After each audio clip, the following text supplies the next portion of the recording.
I'm Sarah Lund, and I'm here interviewing DeLyn Winters. Today is July 20th, 2023. Hi, DeLyn. Hello. Thank you so much for joining us and agreeing to be interviewed. I'd love to hear about your experience at FCC throughout the years. And if you could maybe start by sharing your first memories here at First Congregational. Okay, so, gosh, I've been thinking of there's a bunch of little highlights along the way. I started coming to FCC when I was 20.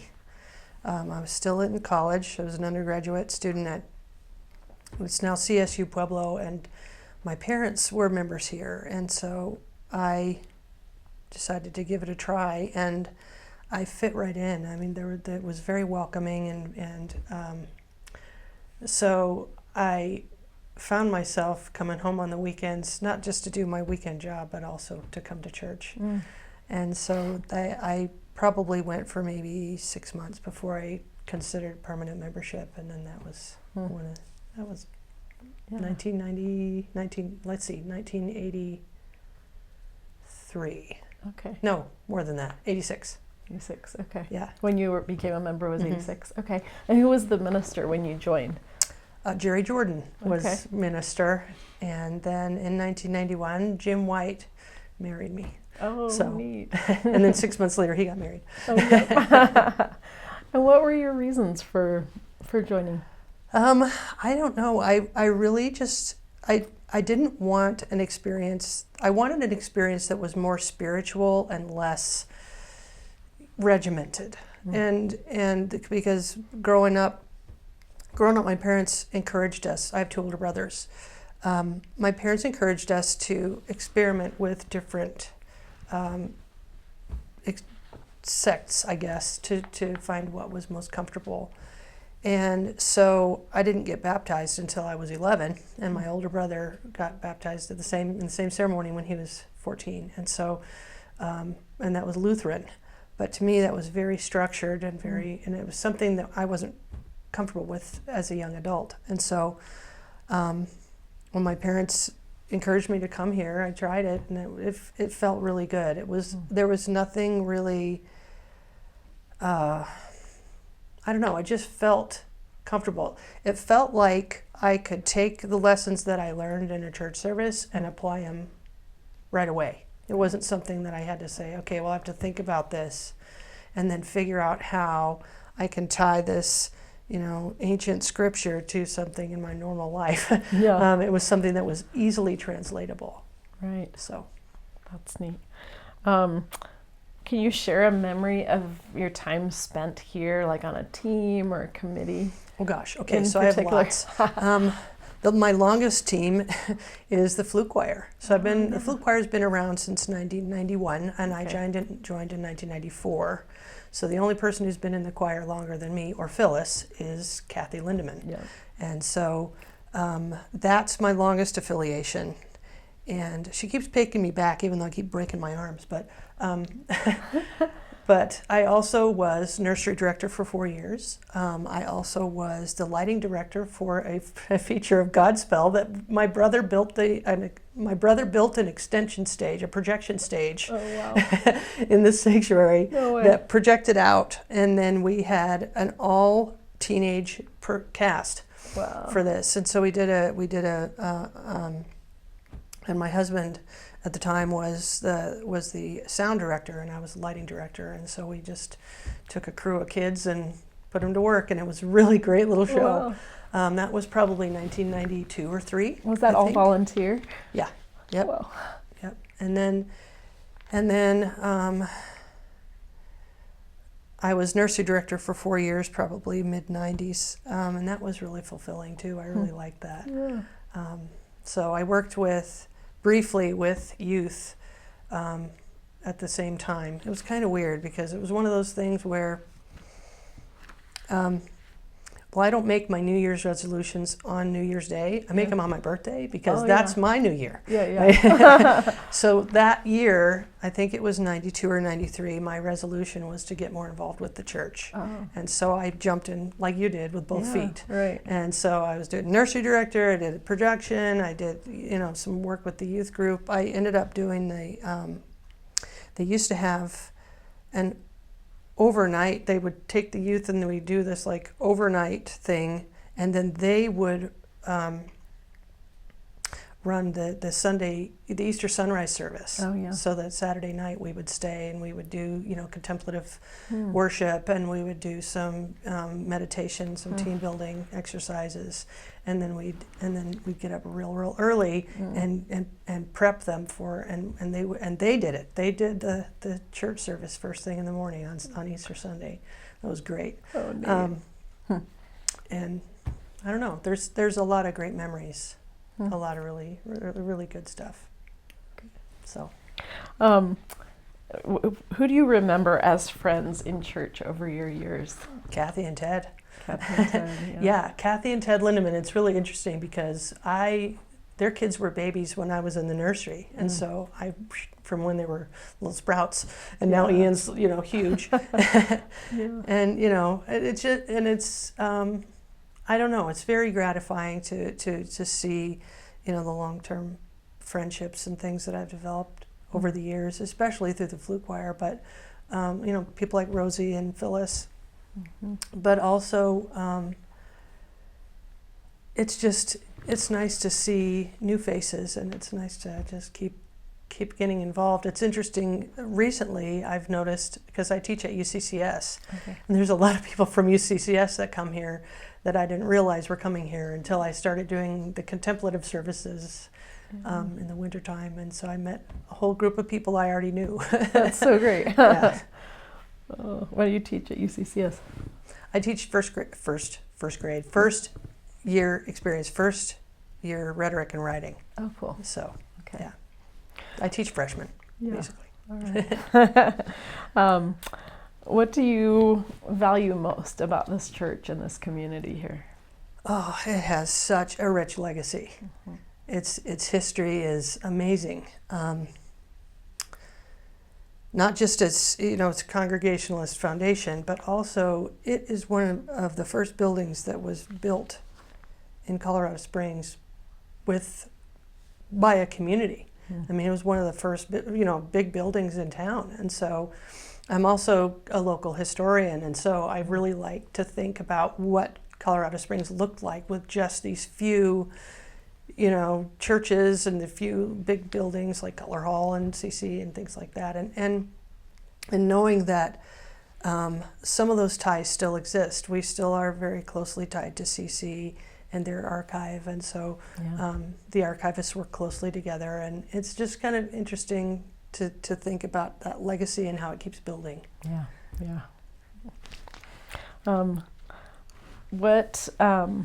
What is your favorite memory of, or do you have several over the years? Well, Paul mentioned one a few minutes ago that was kind of fun. I'm sure Phyllis mentioned this too. I think we said 2010 or 2011. The flute choir was playing in the sanctuary, and it was Halloween Day. It was October 31st, and we were playing on the chancel in the sanctuary, and they had been the roof had partially collapsed, and so they were redoing part of the roof, and they had a bunch of scaffolding up there, and so it was only fitting that we were playing the Berlioz March to the Scaffold. And we had traditionally we play 2 times or 3 times during the service, and so we'll do one early one, and then the offertory, and then the postlude. And so we had played the early one, and we'd done the offertory, but between those two, we had changed we were in the pews, and we changed our clothes, and no one even knew. We had like colored socks and little hats and costumes, and so we stood up, and we had completely changed the way we looked, and we got up there, and we played this March to the Scaffold, and the way it was arranged, it has a really big beautiful bass flute solo in it. It's amazing. And so the person who does it has to be really good. It wasn't me, thank goodness. But but by the time we finished, Phyllis had kind of given a few words before it started, and about Berlioz and composing this piece, and how you can kind of hear the scaffold, the guillotine come down and the guy's head bounce down the stairs at the end. And this woman said she pictured that. She came up to Phyllis and she said, "I saw his head bouncing down the stairs," and it's just this meek little lady. And then we all just laughed. We thought that was great. I also have this really, I have a lot of fun memories of kids, because I worked in the nursery for a long time. There was one year, and I can't remember, I'm sure she'll remember, Cheryl Stauffer, if you ask her about this. It was her daughter, Michelle. Michelle is like in her 30s now, but Michelle was probably 3. And it was the night of the mystery, and I had the really little kids in the nursery, but they had the toddlers and young kids practicing away in a manger down in the classrooms, and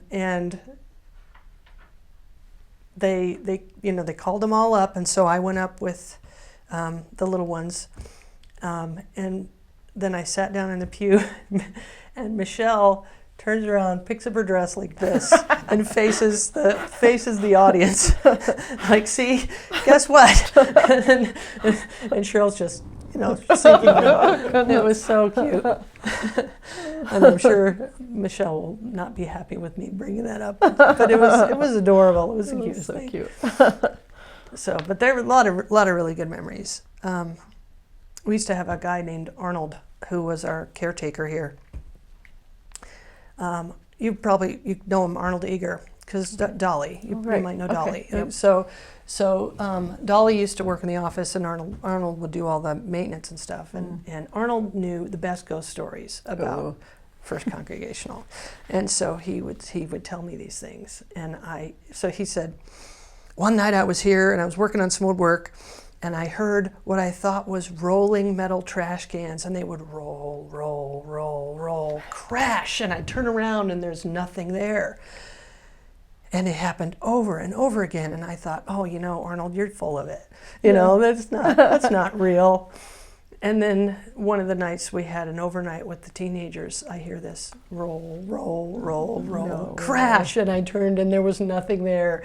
And I thought, Arnold was right. Where was this? So this was in the founder's room. Okay. Wow. So I always thought those pictures were looking down at me, Yep. Watch out. Because they're hanging up in the loft now, but they used to be all around the outside of the founder's room, and so you could see the founders looking down on you when you were in there. Oh my goodness. And then of course I got married here, so I had my marriage and my reception here. Okay. So, and it was beautiful. And what year was that? Wedding. That was 1991. Okay. Wow. So. And you said Jim White married you? Mm-hmm. Okay. Yep. Wow. What advice, like looking forward to the next 150 years, would you give to First Congregational Church?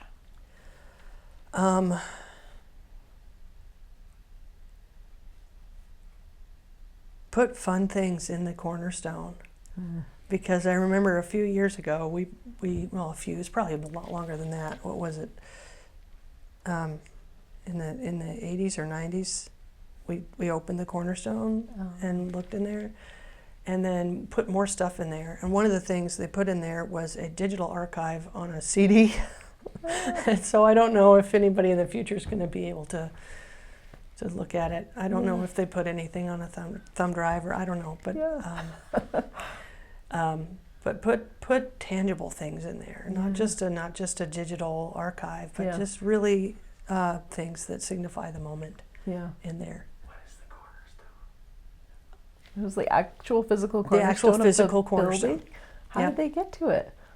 I don't know. I bet Paul knows. Yeah. It's like from the inside, because Yeah, I'm not sure if they got to it from the outside or from the inside, but it's near the door. I think it's near the main entrance. And then they got into it to commemorate the 100th anniversary. So this was 25 years ago. So yeah, so they got into it for the 100th anniversary, and and I know they logged everything. My mom was the head of this historical society. And in October, I call it the Hysterical Society because things get a little crazy around here when it gets to be commemoration time. But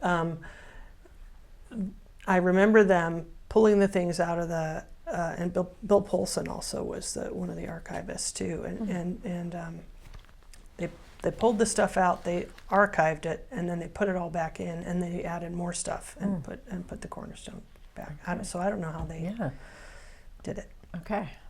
Something to find out about. Something to find out about. And there's also rumors that I have always wanted to know the answer to, because across the hall and through those doors, you could get to the boiler room in there. Have you ever been in there? Oh, yeah, many times. Yeah. There used to be a rumor, and I'm sure it might be true, I don't know, but that the organ was powered by bicycle, and there was a guy riding a bicycle in there powering the organ. Wow. I don't know if that's true. Yeah, we'll have to have that verified by David or someone. I mean, who would do that? How much would you have to get paid for that job? That'd be cool. Yeah. That's neat. Any other memories that you'd like to share about your time here? I don't know. There have been some really good, just fun annual things that have been really great, like the Madrigal dinner and the flute choir playing at all kinds of events. It's just been really, really fulfilling. So I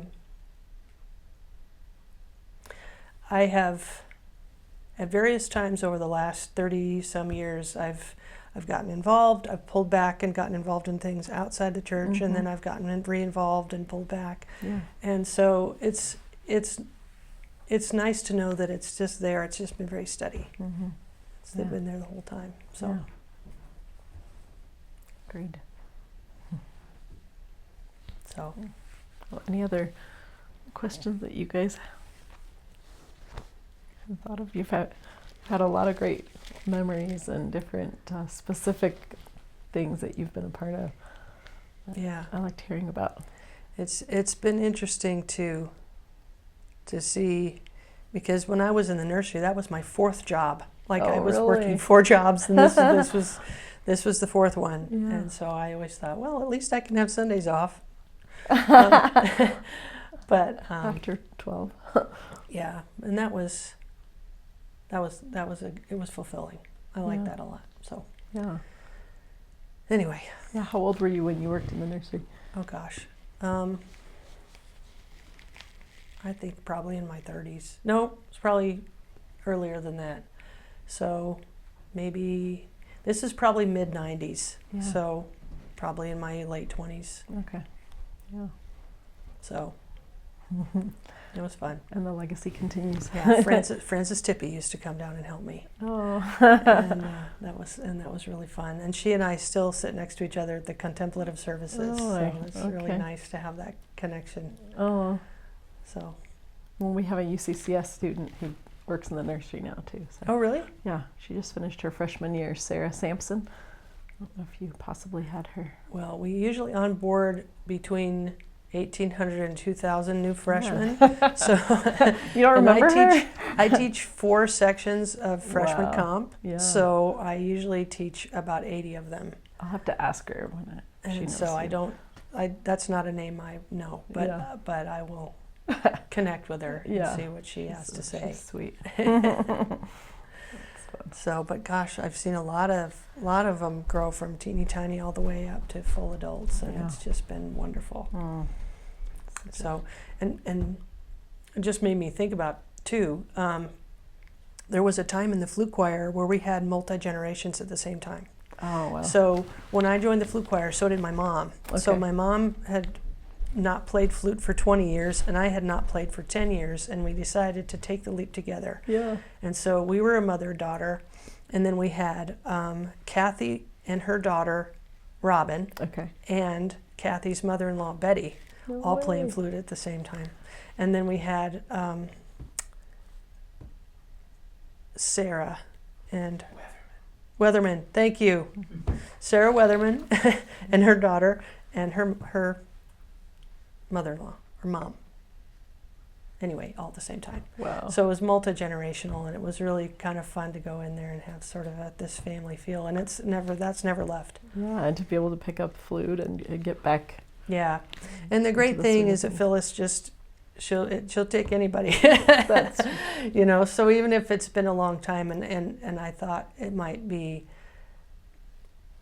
I didn't think it was going to be possible to pick it back up because I was Yeah. never that good. I played in marching band. I was not Yeah. that good in high school, but in about 3 weeks I had it all back. That's really And cool. Yeah, and I've gotten better and better and better this whole time. And you still play? Yeah, oh yeah. Oh yeah. I played last night in rehearsal That's so with awesome. a broken hand. Oh my goodness. But it's been really gratifying. It's been by far my favorite part of being here. Oh, that's So. so neat. Well, thanks for Yeah. sharing what it means to you. It's very neat. Oh. Well, thank you. Yeah, Thank you I'm so happy to much. do it.